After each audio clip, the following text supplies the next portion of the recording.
It's happened to all of us.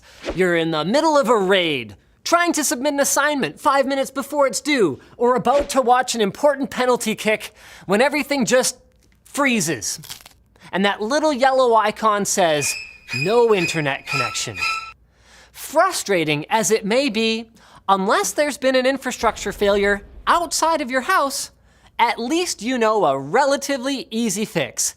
Go over to your router, which probably has some indicator lights bleep blooping that there's a problem, unplug it, wait a few excruciating seconds, and plug it back in.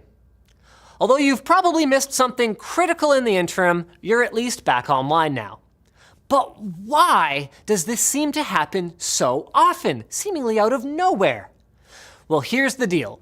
Although we think of a router as a simple little box that sends your internet connection to your devices, there is a lot going on under the hood. Just like a full-blown desktop PC, routers have their own CPU, memory, mainboard, I/O, and even operating system, all of which help it manage data traffic, deciding what needs to be sent where. And these components of a router can get overloaded. Similarly to how having 40 browser tabs, multiple HD video streams, and a game running at the same time might bring your laptop to its knees, pushing tons of data through your router to lots of different devices can also slow it down, sometimes to a screeching halt. Further complicating matters is the fact that most home internet connections use what are called dynamic IP addresses.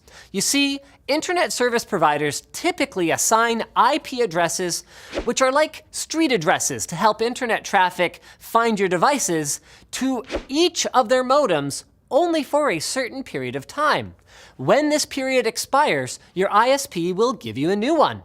But if your router is very busy, it might not latch on to the new IP address and continue trying to use the old one, which is kind of like trying to receive mail at your old apartment. Your router might be yelling as loudly as it can for Google to deliver that darn Chinese food order, but no one down at the City Walk can hear it scream. And while we're on the subject of chicken fried rice, your router also might be cutting out because it's as hot as a wok. Many of us are guilty of this, but shoving your router in a corner somewhere where its ventilation holes might get blocked by cables or dust can cause it to overheat. So be sure to check that if your router is crammed behind a piece of furniture, it can actually breathe. But there are other problems that aren't necessarily caused by a router malfunction. If you're on a Wi-Fi connection, sometimes the airwaves just get very crowded, especially if you're on the common 2.4 gigahertz band, where noise from common household devices like microwave ovens and baby monitors, and even signals from other nearby routers on the same frequency can overlap and make it difficult for your receiver